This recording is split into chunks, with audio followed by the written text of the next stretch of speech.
You ever have one of those birthdays where you realize, right in the middle of the cake aisle, that nobody's buying you a cake? Yeah, that happened. The streetlights outside flickered, throwing pale light over cracked pavement as I pulled my beat-up sedan into the old driveway Ohio dusk, swallowing the last streaks of day. I just sat there for a minute, engine humming, fingers drumming the steering wheel, staring at the house where I'd lived most of my life except the porch light wasn't on, hadn't been for months, maybe years. Still, I sat there, that little stubborn hope poking me in the ribs. 30 years old. Some part of me hoping something might be different, even if it was just for tonight. I had a cheap plastic cake box next to me, the kind they stick up front for single folks who don't want to celebrate a lone white frosting, sad squiggle of red icing, name spelled wrong, Mark instead of Marcus, but whatever, no one was going to see it anyway. I got out, pulled my jacket close, wind slicing through thin fabric, the house looming all tired and peeling and familiar, steps creaking under my weight. Inside, the only light came from the kitchen, sharp and yellow. Smelled like canned veggies and old meatloaf. Same dinner every Wednesday. Like ritual could fill the silence in this house. My dad sat at the head of the table, hunched over, pouring himself another shot of cheap whiskey, not even looking up.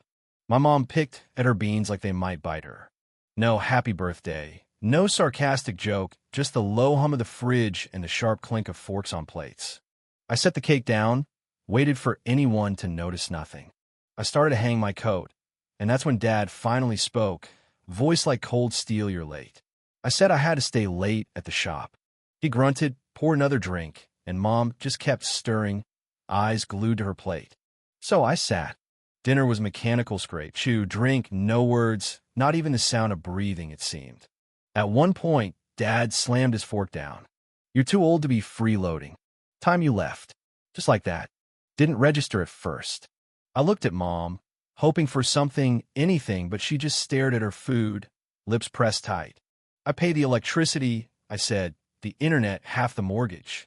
He laughed. "Paying a few bills doesn't mean you get to live here forever, princess." That old nickname twisted like a knife. I'd heard it as a kid, running into his arms, thinking dads were supposed to be proud. Now it was poison. It hit me then. This wasn't a blow-up. They planned to pick my birthday to cut me off. I stood, slow, the chair screeching. Nobody tried to stop me. "Got it," I said. Dad smirked. Mom's shoulders curled in shame, but not enough to help. I walked upstairs, every step echoing like I was leaving a funeral. My room looked the same, cramped, old wallpaper peeling, sagging bed, suitcase half-packed in a closet like I'd always known this day was coming. I sat, zipped the bag, methodical, not because it didn't hurt, but because I was done hoping, done pretending I was anything more than a wallet with a heartbeat. I gathered my stuffed wallet, keys, documents zipped up my life in one bag. Sat there, looked at the lopsided cake on the nightstand, knocked it to the floor. Frosting oozed into the carpet. "Happy birthday, Marcus." I pressed my palms to my eyes, not fiery grief, just a cold resolve settling in. Downstairs, sitcom laughter buzzed from the TV, as if nothing had happened, as if tonight wasn't the night they'd quietly killed the last piece of me that cared. When I left my room, I paused at the door, felt the wood under my hand saying goodbye, and not just to a room, but to the last scrap of hope I'd had for this family. I passed Dad in the living room, slumped, beer in hand, Mom tense on the couch. "Don't forget to turn off the lights when you leave," Dad slurred. "You're not paying for them anymore." I didn't reply. Just let the silence close behind me like a vault. That night, lying in the dark, I realized I'd spent years living in a place that only loved me if I paid for it. I pulled out my laptop, logged into all the utility accounts, electric, water, internet, every one in my name, every bill I paid because they couldn't wouldn't handle it. Click, click, click.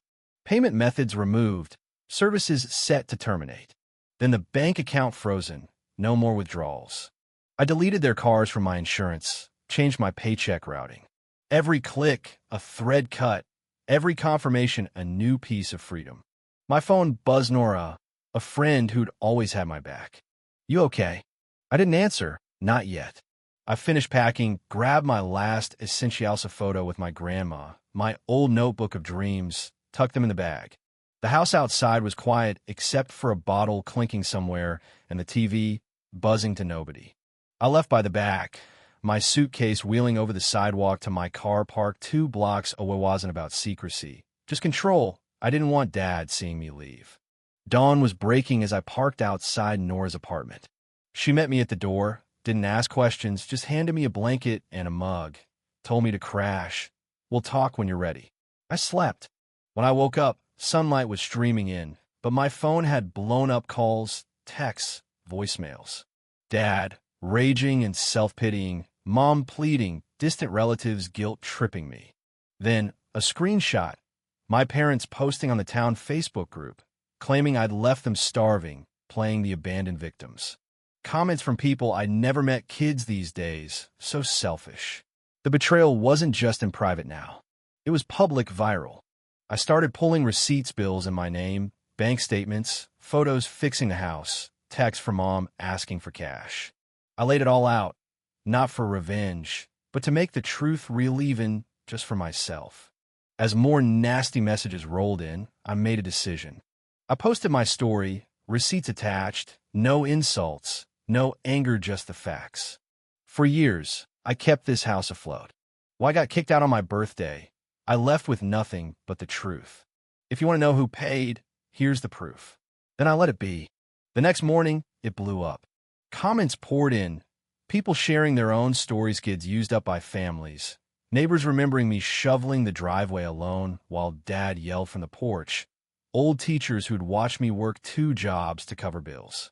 For the first time, the shame faded. People saw me. Mom left a shaky voicemail. Dad sent another threat, but I blocked them. Nora toasted me to survival. And I toasted back to never apologizing for saving yourself. A week later, an envelope arrived, a lawsuit, my parents accusing me of abandonment, even theft. I didn't flinch. I called legal aid, laid out my case, submitted every document. The day of the hearing, Nora came with me. My parents tried to paint themselves as helpless, but I put the truth on the table: utility bills, mortgage payments, every late-night repair. The officer looked at my parents and said, "If these false claims continue, there may be grounds for action against you." Dad's face went red. Mom just whispered. We were scared of being alone. Standing outside that courthouse, Nora squeezed my shoulder, told me I'd done the right thing. That night, I sat by the window, watching the town settle into darkness. For the first time, I didn't feel like I owed anyone an explanation. I'd survived them, and I was starting to build something of my own, free, honest, and finally enough. The phone buzzed the next morning, a new wave of guilt trips, distant relatives playing the same old song. I blocked them all. No more fire alarms to answer, no more emotional debts to pay. Every ordinary act, cleaning, job applications, even buying groceries for myself, felt like a new page. It wasn't a happy ending, but it was real, and it was mine. When Dad tried to trash me online again, Nora asked, "Are you going to let them write your story for you?"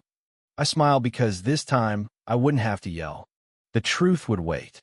And when the world was ready, it would be right there. So, if you're out there thinking family means owing yourself to the bone, maybe it's time to choose you. If this story hit home, drop your city in the comments. Let's talk about what real justice means. Because sometimes survival is the win, and the rest is just noise.